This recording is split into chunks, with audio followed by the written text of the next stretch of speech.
3-ാം തീയതി 4-ാം മാസം 2014 മലയാള മനോരമ ദിനപത്രത്തിൽ വന്ന വാർത്ത. ഞെട്ടിത്തരിച്ച് ചെന്നൈ സെൻട്രൽ സ്റ്റേഷനിലെ ഇരട്ട സ്ഫോടനം. പ്രതി ഇറങ്ങിയോടുന്ന ദൃശ്യം പുറത്തുവിട്ടു. സ്ഫോടനത്തിൽ മരിച്ചത് ആന്ധ്രാ യുവതി. ട്രെയിനിൽ ബോംബ് നേരത്തെ വെച്ചെന്ന് സൂചന. പട്ന സ്ഫോടനവുമായി സാമ്യം. അന്വേഷണത്തെ ചൊല്ലി കേന്ദ്രവുമായി ഉടക്കി ജയലളിത. വിനോദ് ഗോപി. ചെന്നൈ. വ്യാഴാഴ്ച രാവിലെ ചെന്നൈ സെൻട്രൽ സ്റ്റേഷനിൽ ട്രെയിനിൽ ഉണ്ടായ ഇരട്ട സ്ഫോടനത്തിന് പിന്നാലെ ഇന്നലെ 4 ഇടങ്ങളിൽ വ്യാജ ബോംബ് ഭീഷണി കൂടി ഉയർന്നത് ചെന്നൈ നഗരത്തെ നടുക്കി.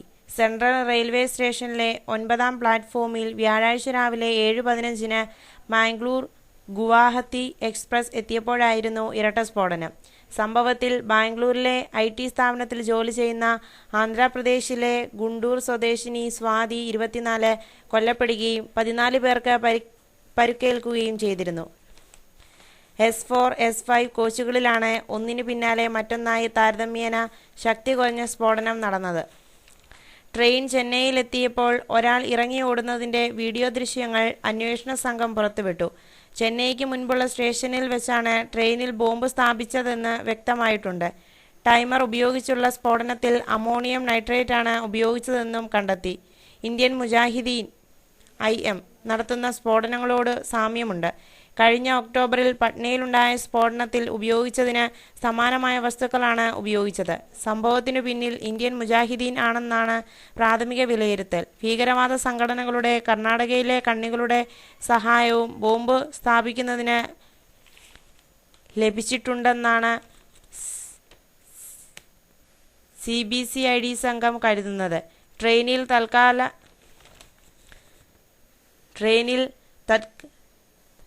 തത്കാൽ ടിക്കറ്റിൽ വ്യാജ പേരിൽ യാത്ര ചെയ്തതായി സംശയിക്കുന്നയാളെക്കുറിച്ചും അന്വേഷണം ആരംഭിച്ചു.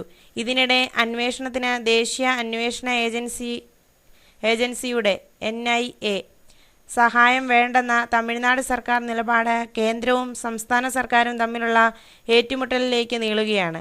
ഡൽഹിയിൽ നിന്ന് NIA സംഘവും ഹൈദരാബാദിൽ നിന്ന് നാഷണൽ സെക്യൂരിറ്റി ഗ്രൂപ്പ് NSG സംഘവും ഫോറൻസിക് വിദഗ്ധരും പുറപ്പെടാൻ തയ്യാറായിരുന്നെങ്കിലും സംസ്ഥാന സർക്കാരിൽ നിന്ന് സന്ദേശം ഒന്നും ലഭിച്ചില്ല.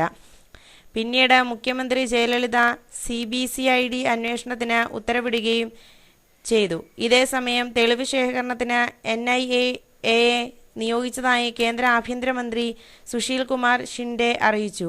തെളിവ് ശേഖരണത്തിന് മാത്രമേ NIA ഉപയോഗപ്പെടുത്തേണ്ടതുള്ളൂ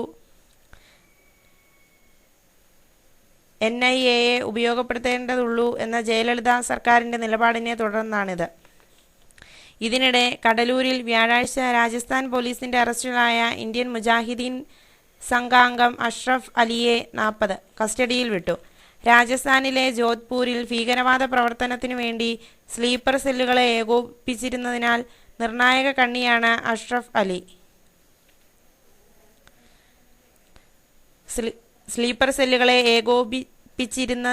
നിർണായക കണ്ണിയാണ് അഷ്റഫ് അലി.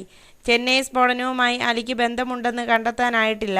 കഴിഞ്ഞ ദിവസം ചെന്നൈയിൽ അറസ്റ്റിലായ ISI ബന്ധമുണ്ടെന്ന് സംശയിക്കുന്ന സാക്കിർ ഹുസൈൻ്റെ സഹായികളെന്ന് കരുതുന്ന 2 പേർ കൂടി പോലീസ് പിടിയിലായിട്ടുണ്ട്.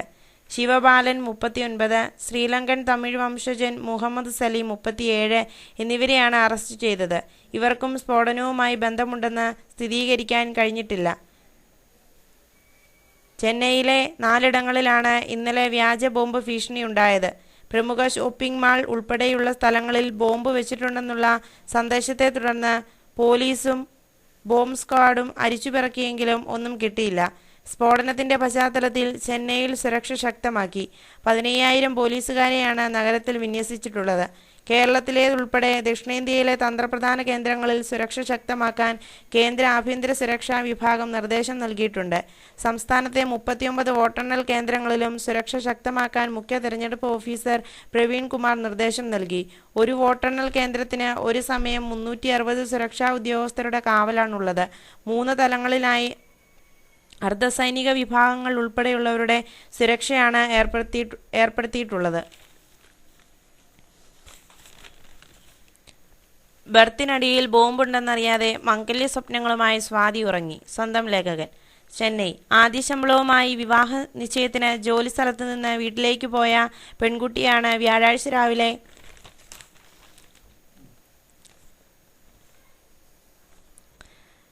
ചെന്നൈ സെൻട്രലിൽ ബാംഗ്ലൂർ ഗുവാഹത്തി ട്രെയിനിലുണ്ടായ ബോംബ് സ്ഫോടനത്തിൽ കൊല്ലപ്പെട്ടത്.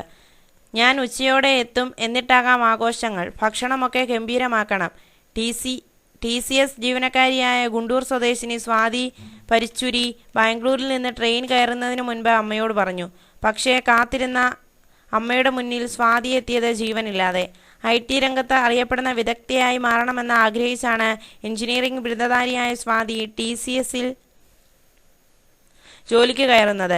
കഴിഞ്ഞ ഡിസംബറിൽ ചെന്നൈയിലാണ് തുടക്കമെങ്കിലും കേരളത്തിൽ 6 മാസത്തെ പരിശീലനത്തിന് ശേഷം ബാംഗ്ലൂരിലായി നിയമനം. ഡിസംബറിൽ ജോലി ലഭിച്ചതിന് ശേഷം സ്വാതി ഇതുവരെ വീട്ടിൽ പോയിരുന്നില്ല. ആദ്യ ശമ്പളം അമ്മയ്ക്ക് നൽകുന്നതിനും കോളേജ് അധ്യാപകനുമായുള്ള വിവാഹ നിശ്ചയത്തിൻ്റെ കാര്യങ്ങൾക്കുമായിരുന്നു തത്കാൽ ടിക്കറ്റ് എടുത്ത് കൂട്ടുകാരി രഞ്ജിതയ്ക്കൊപ്പം സ്വാതി ട്രെയിൻ കയറിയത്. ബാംഗ്ലൂർ ഗുണ്ടൂർ ട്രെയിനിൽ പോകാനായിരുന്നു ആദ്യം പദ്ധതിയിട്ടത്. എന്നാൽ ഒടുവിൽ ഗുവാഹത്തി എക്സ്പ്രസിലേക്ക് മാറ്റുകയായിരുന്നു.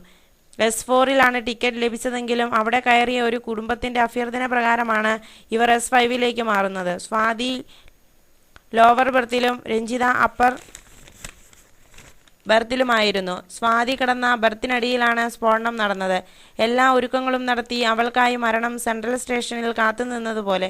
സ്വാതിയുടെ മരണം രഞ്ജിതയ്ക്ക് താങ്ങാൻ കഴിഞ്ഞില്ല. രാവിലെ ട്രെയിൻ എവിടെ എത്തി എന്നറിയാൻ പുറത്തേക്ക് വന്നതായിരുന്നു രഞ്ജിത. ഉടനെയായിരുന്നു പൊട്ടിത്തെറി. എല്ലാവരും ഓടുന്നു. കോച്ചുകൾ പുകയിൽ മൂടി. സ്വാതിയെ അന്വേഷിച്ചപ്പോഴാണ് മരിച്ചതായി മറ്റൊരു യാത്രക്കാരൻ അറിയിച്ചത്. പിന്നീട് പോലീസുകാരുടെ സഹായത്തോടെയാണ് രഞ്ജിത രാജീവ് ഗാന്ധി സർക്കാർ ജനറൽ ആശുപത്രിയിൽ എത്തുന്നത്. കർഷകനായ രാമകൃഷ്ണൻ്റെയും അധ്യാപികയായ കാമാക്ഷി ദേവിയുടെയും മൂത്ത മകളായ സ്വാതിക്ക് മുംബൈ IITയിൽ പഠിക്കുന്ന പവൻ എന്ന സഹോദരനുണ്ട്. പോസ്റ്റ്മോർട്ടത്തിന് ശേഷം മൃതദേഹം ബന്ധുക്കൾക്ക് വിട്ടുകൊടുത്തു.